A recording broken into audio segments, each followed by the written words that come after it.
Hi everybody, we are thrilled to have Cal Newport on the show today, known for his groundbreaking work on deep work and digital minimalism. Now, Cal has revolutionized the way we approach productivity and focus in the digital age. And basically, you are what you focus on, and today we focus on you, Cal, and your work. So, big welcome. Well, thank you for having me. I've been looking forward to this. Great. Now, first of all, what is deep work? Well, deep work is the state you're in which you are giving full concentration to a cognitively demanding task. So the two aspects to it is what you're doing requires a lot of concentration, and you're giving it concentration without any distraction. So it's actually getting your full attention. Those two things together means you're doing deep work. And why is it important? Well, this is the number one way you produce valuable things using the human brain. Like if your goal is I want to create something valuable using my brain, the most promising cognitive state for accomplishing this goal is one of undistracted focus. Now, in your books, you talk about the fact that we've kind of forgotten to differentiate between deep work and shallow work. Tell us about it. Well, I think what happened is we got the front office IT revolution. So suddenly we have network computers in the office. We have low friction digital communication. It's easier than ever before to move information back and forth. And we accidentally created a work culture in which we were prioritizing the communication. But by doing so, we were fracturing time into fragments too small to actually give sustained concentration to anything. We devalued unbroken concentration as an activity that mattered in knowledge work. And by doing so, I think we're greatly reducing the quality of what's being produced, and we're burning out the individuals trying to do the production. And how do you get into that mindset, that deep thinking, deep work mindset? Well, it takes time, first of all. Right? I think this is important. It's also easily subverted. It can take about 10 or 15 minutes to really get a target of your attention completely locked in. You have to inhibit certain neural networks. You have to activate other neural networks. It's why when you sit down to do something hard, it's hard for 10 or 15 minutes, and then you feel like a new gear kicks in. Like, oh, now I'm actually starting to make some progress. That's because your brain takes time to really lock in. So what happens then if you're trying to work on something hard, and you're also doing quick checks of an email inbox or seeing what's going on your phone, you're breaking that hard-won cognitive focus state. And so deep work really requires that you remain focused on one thing without trying to change your cognitive context. How do you build this into your daily routine? Do you have different times during the day when you do this? Well, I mean, there's answers to this question at all different levels, depending on how systemic you want to get. At the lowest level of just, I'm thinking about my day in front of me. Yeah, you schedule time for deep work and it's on your calendar and you treat it like a meeting, right? This is on my calendar. I'm going to do this thing. I'm not available during that time. And you make a deal with yourself. If I'm in a deep work session, that's what I'm doing. I'm not going to change my cognitive context while I'm working on this. When during the day is the best time? Well, it depends on the person, but most people earlier in the day is better than later. You still have more cognitive energy. You still have less distractions that have been introduced into your cognitive landscape so far, so your brain has an easier time actually focusing. Hey, I'm a proponent of the idea that meetings should be something that happens in the afternoons. Now, it might be too radical to make that an absolute, but as a thought experiment, it's not a bad one. What's the best way to eliminate distractions? How do you do it? Well, the biggest source of distraction in knowledge work is communication, right? So what happens is we have a mode of collaboration that we implicitly evolved once we got the front office IT revolution. I call it the hyperactive hive mind, where we work things out on the fly with ad hoc back and forth messaging. That's the number one source of distraction. If I have 7 different projects I'm working on, and each of them have generated these sort of unscheduled back and forth conversations that's required for these projects to make progress, that's 7 projects generating messages that need to be seen and replied to relatively promptly.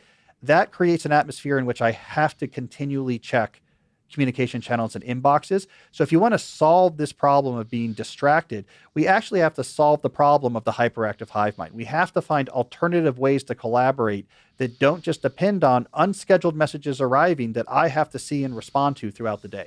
What is a hyperactive hive?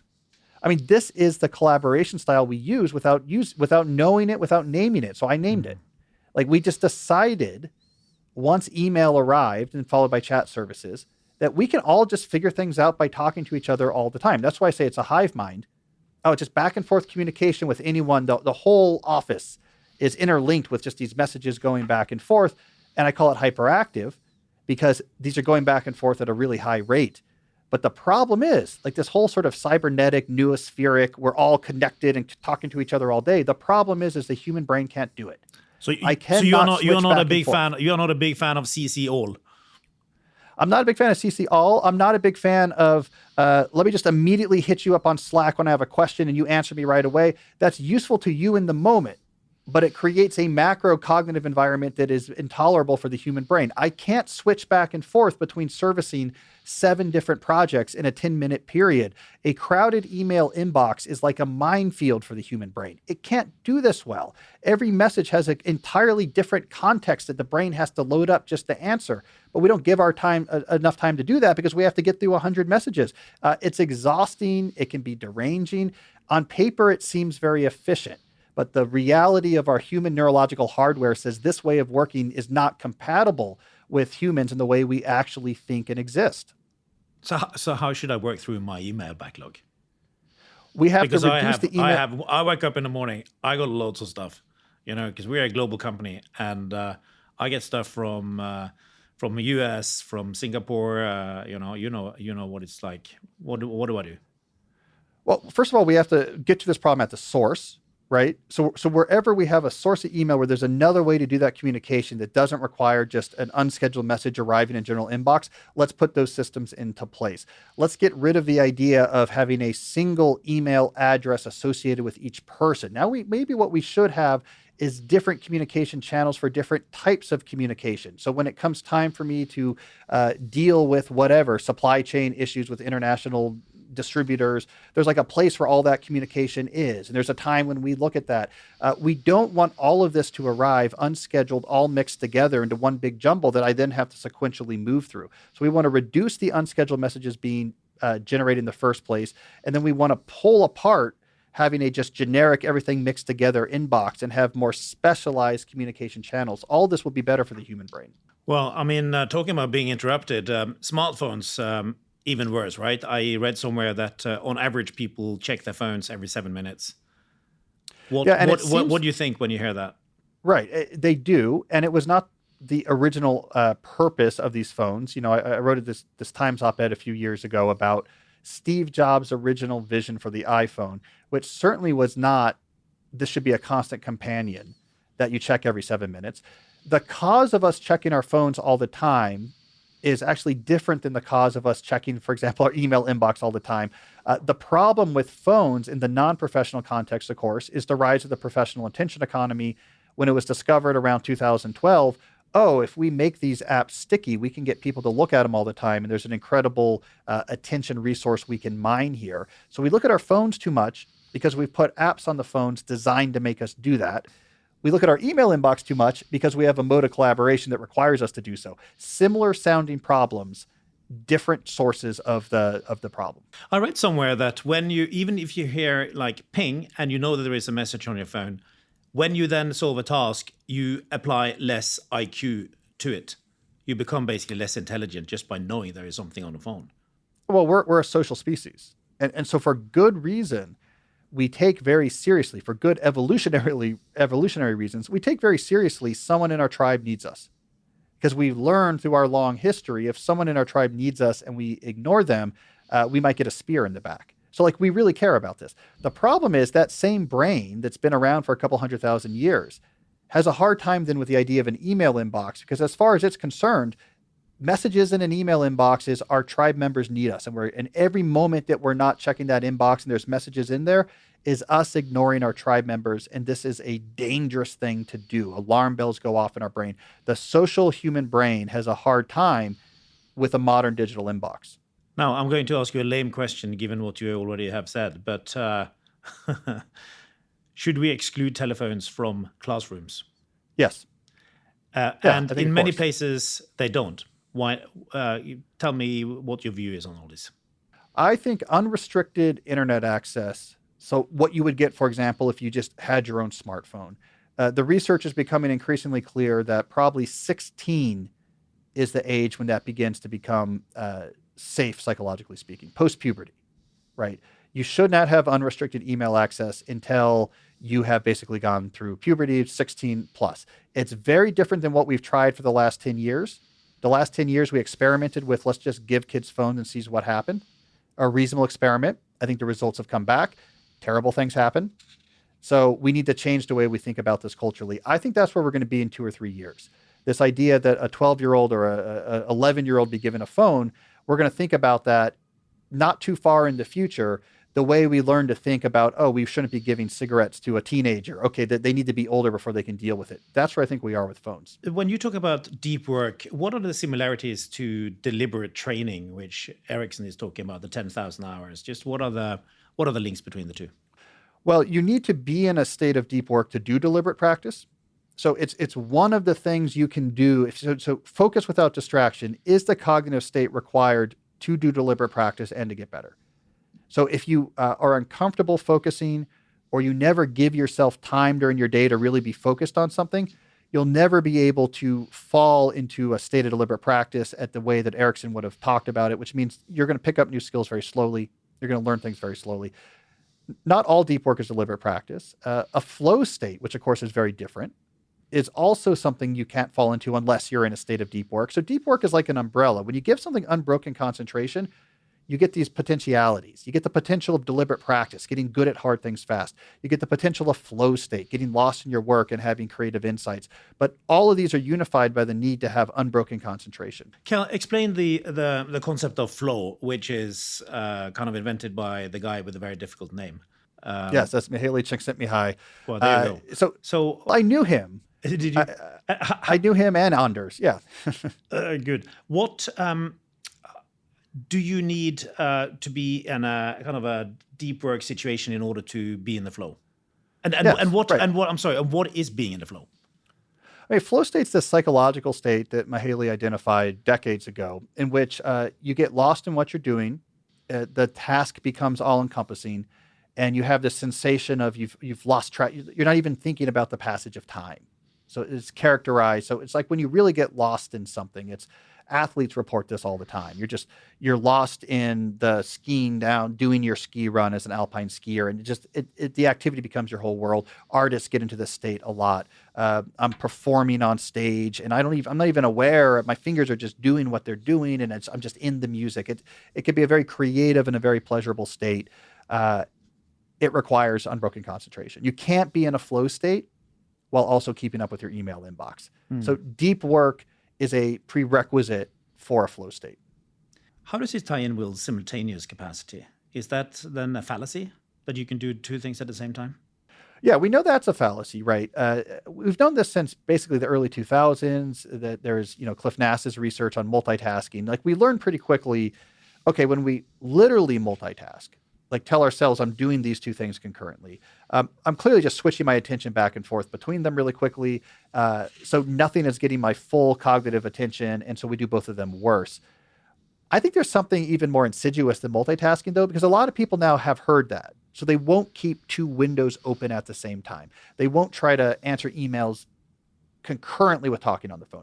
But what we do instead, which I think can be almost as bad, is the quick check.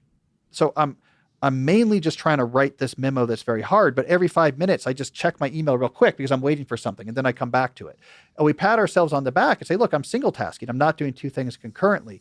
But what we leave out is that even the quick checks have a huge price, right? So when I glance at that inbox, my brain sees all of these emotionally salient, sort of urgent communications from my tribe members. Even if I then turn my attention immediately back to the memo, it's too late. My brain has started the process of like, all hands on deck. We got to fire up what we need to deal with these situations. And so the quick checks gives us a situation almost as bad as actual multitasking. Our brain falls into what Linda Stone calls partial continuous attention.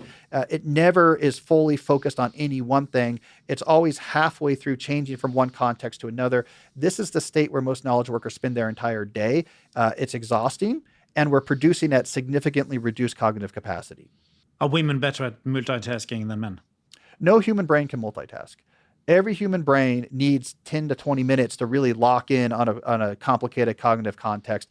Every human brain, no matter how long you've been doing it, is going to be befuddled by checking an inbox every 5 minutes or trying to do two things at once.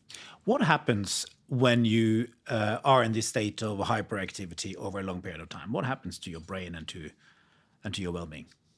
Well, it's quite literally exhausting, right? It's why by the time you get to the afternoon, you find yourself unable to really do anything hard. You find yourself unable even really to deal with your inbox, and you begin picking out just the messages that are easy to respond.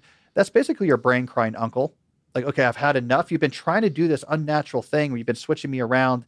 I'm exhausted. So there's a literal exhaustion to it. You can connect other negative affect like stress or anxiety to it as well. We just feel bad because again, we're doing something that we're not wired to do. And then there's the psychological distress of saying, I know there's these important things I should be doing, that I have a lot of training in, that I'm good at, that I could be strategizing or producing stuff and I'm not getting to it. All I'm doing is talking about work and I can't keep up with it. So we have like neurological discomfort plus this sort of psychological distress of like, this can't possibly be the right way to work. Those two things together is a recipe for burnout.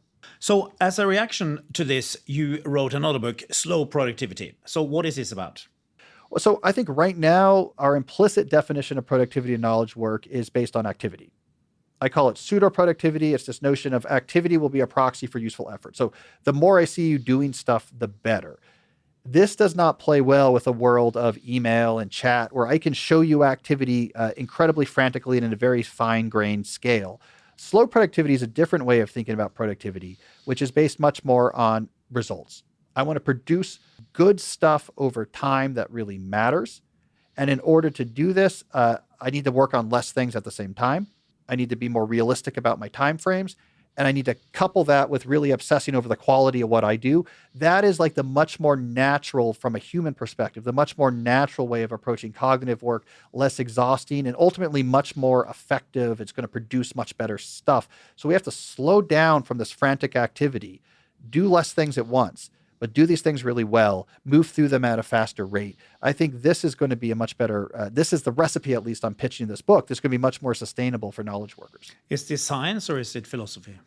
It's a combination of all these things, right? I mean, we know, for example, some of this is common sense, right? If we work on too many things at the same time, what happens? Everything we've agreed to is going to generate its own administrative overhead. Every project we're working on generates its own emails and its own meetings. So if I say yes to 10 things, I have 10 projects worth of administrative overhead squatting there in my day on my schedule. And the ability now to actually make progress on any of these 10 things gets greatly reduced. If I instead say, wait a second, I've agreed to do 10 things, but I'm only going to work on 2 at a time. Now I only have the administrative overhead of 2 projects on my schedule at a time. Now I can spend a lot of time working on these 2 things. I can get these things done fast. I can get these things done at a much higher level of quality and then pull in the next thing. I mean, so some of this is just common sense. Some of this is science. How is the human brain wired? What is our relationship with work over the last 300,000 years? It's not 8-hour days, full intensity all year round. We need more variation. And some of it's philosophical. Humans want to produce stuff that's good. So reorienting work around quality in a way just from activity is something that's going to philosophically resonate with the human spirit. Cal, supposedly we walk and talk 10% faster than we did 30 years ago. And you indeed talk faster than most. I mean, how do you react if these slow dudes come along? Well, here's the thing about the people who are slowly productive, right? They don't seem slower. And in fact, when you zoom out, you say, wow, this person's producing. Case after case in this book is you zoom out and look at this person's last decade of their career. You're like, my God, this is a super productive person. They did all of these things. These things are really important. But then you zoom in on a particular day and it looks non-frantic, right? So like the interesting thing about slow productivity is the scale you look at matters. If you zoom in on a particular hour, you might say, wow, this person is slow. Like they're just working on something. They're not running back and forth and jumping on this call or whatever. But you zoom out to the whole year, like, wow, look at all this stuff they got done. Like they're really like delivering. They're really making a difference. So, the perception of slowness depends on what time scale you're looking at. And how do you structure that kind of attitude in a company? I think workload management has to be transparent, right? I mean, this is like one of the number one things a company can do is we have to move away from this knowledge work ideal of how you manage your work is up to you. Like everyone is just autonomous about it. We have our KPIs, we have our objectives, but how you manage your work, that's all up to you. The problem about doing it that way, where it's fully just everyone does their own thing, is that workloads get out of control. It's like, I don't know, I have to decide on every single thing, whether I should do it or not. I have to navigate the social dynamics. I think workload management should be much more transparent. I push a lot of examples like this in the book where, okay, here's what we need to work on. And we have it listed right here. You don't own it as a person yet. Here's the things our team's working on. All right, here's the specific things from this list that you're working on now.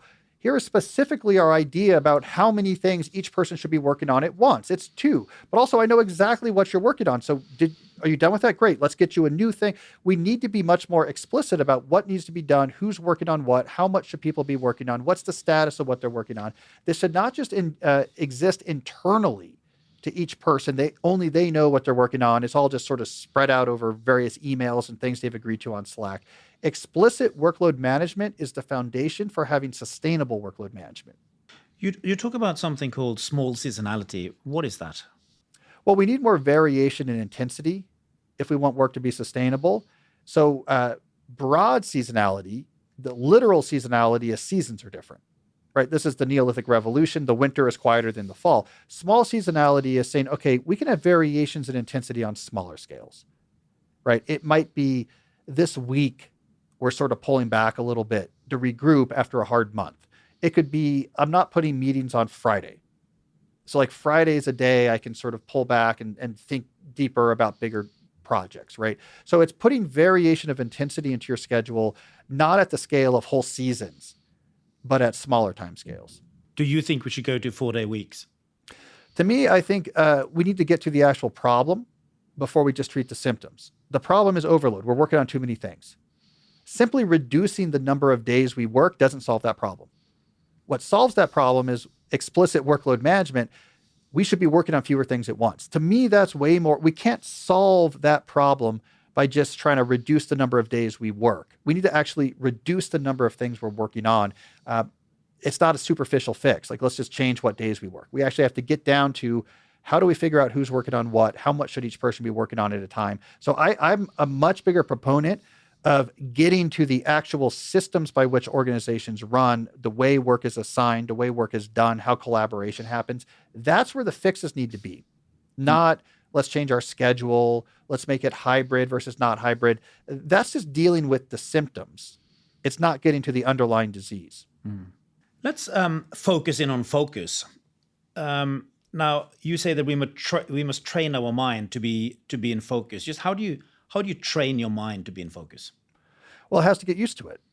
Like the state of maintaining your mind's eye internally on some sort of abstract symbolic target is not necessarily that natural for humans. It's just like reading. We have to hijack parts of our brain that evolve for other purposes and teach them how to interpret symbols into meaning like we do when we read.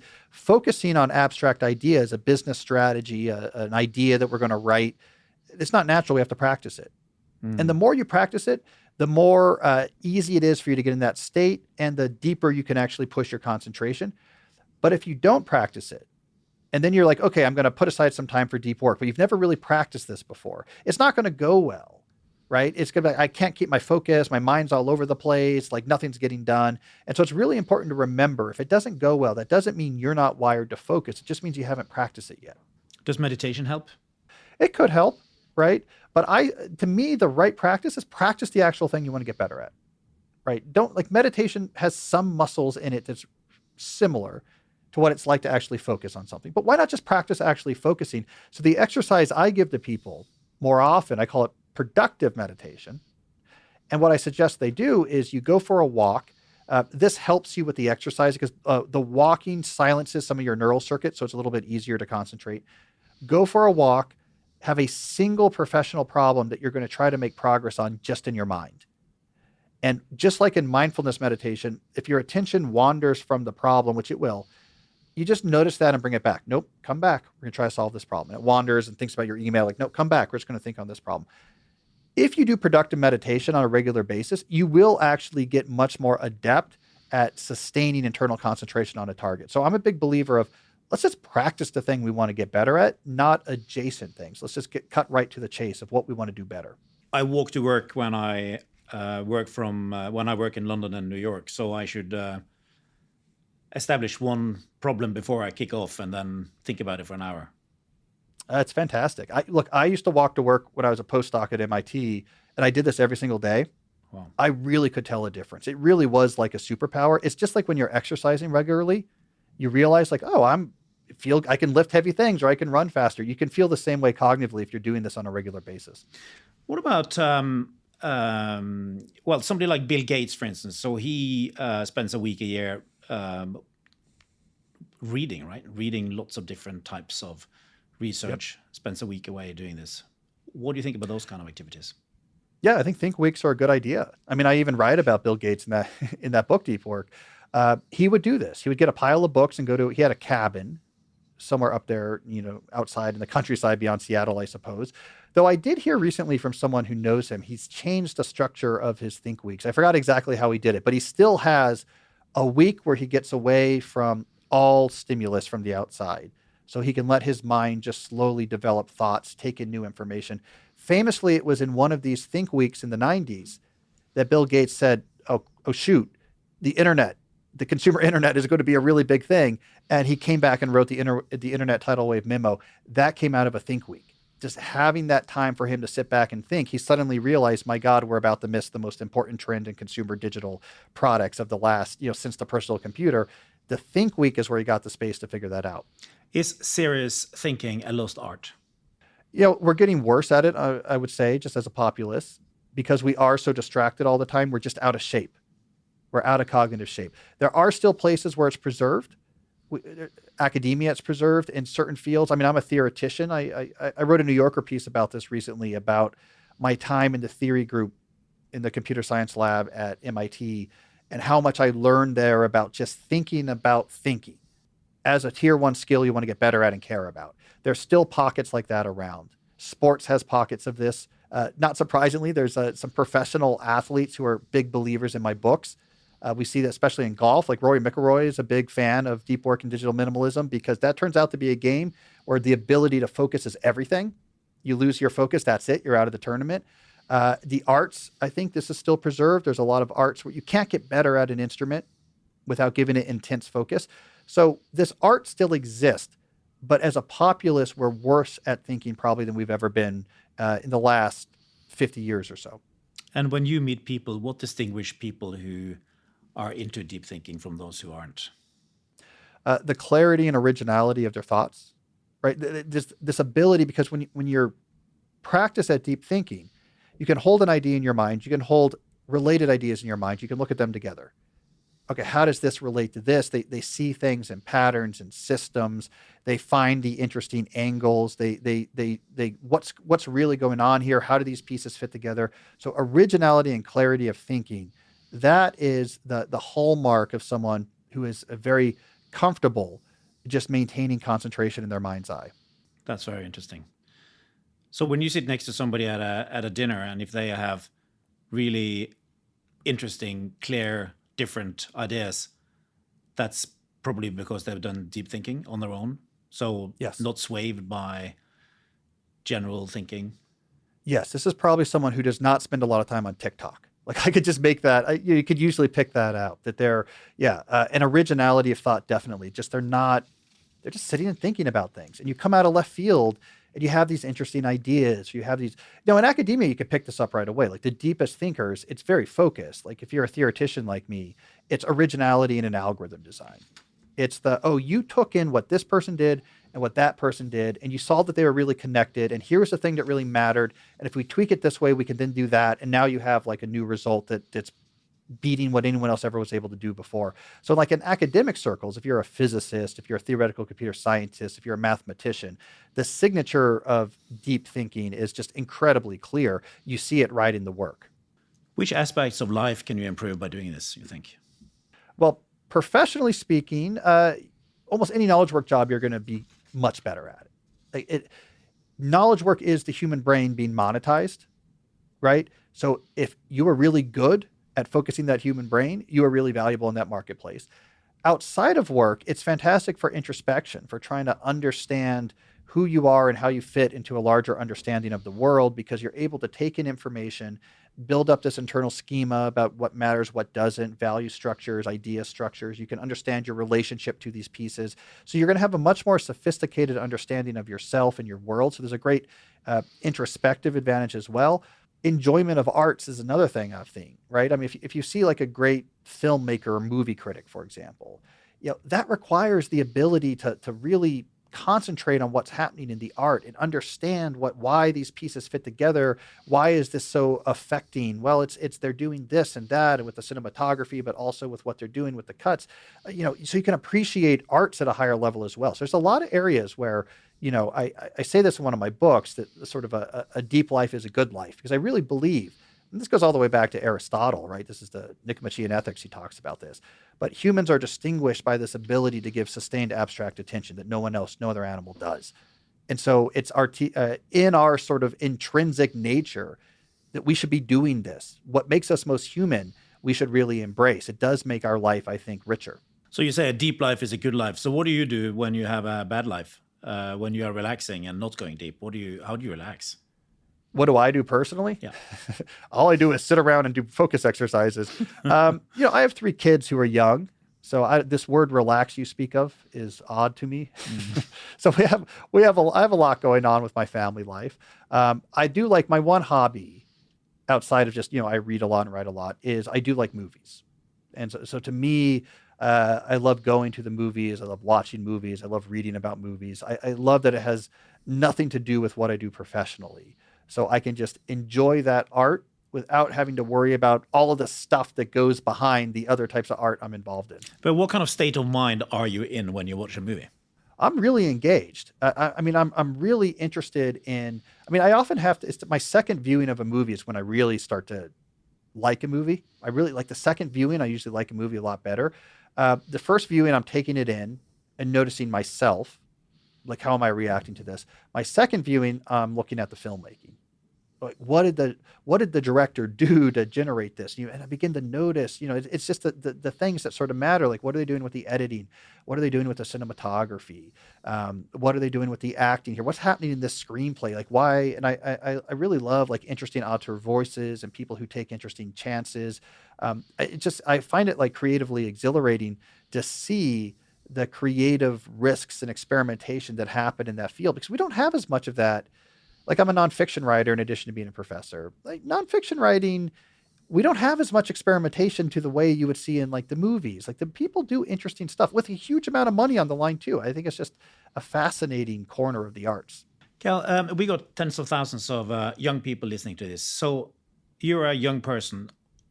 How do you attack this thing? What do you do?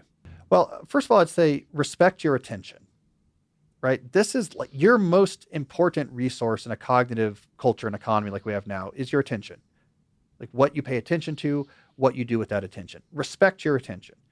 So don't just rent it out to the first company that comes along and says, we want to rent out your attention and monetize it. Look at our video, scroll this thing. Here's a TikTok, Instagram, Twitter. Have more respect for your attention than that. Like, what do I really want to pay attention to? I want to like read something good. I want to watch something interesting. I want to connect deeply with a real person who's in front of me. I want to do this thing in my job really well, right? So just treating your attention as something that deserves your respect and not something that can just be abused and monetized by everyone trying to make a dime off of like minutes of your active user minutes. It's a completely different way of living when you're not just sort of constantly distracted. I've had readers tell me it's like your life goes from black and white to Technicolor. You're noticing things, you're understanding things, you're thinking about things. And so I don't know, that's how maybe that would be my summary for a young person. If you respect your attention, it will do wonderful things for you. If you don't, there is many people, many corporations, many apps that are looking to just take advantage of your attention, and your life is going to be impoverished because of it. So be deliberate about how you spend your time. Now, one of the things you should do is to read, of course, Deep Work by Cal Newport. Fantastic book, really, really important. I absolutely loved it. And Cal, it's been fantastic to have you on. Big thanks. Well, thank you. I enjoyed it.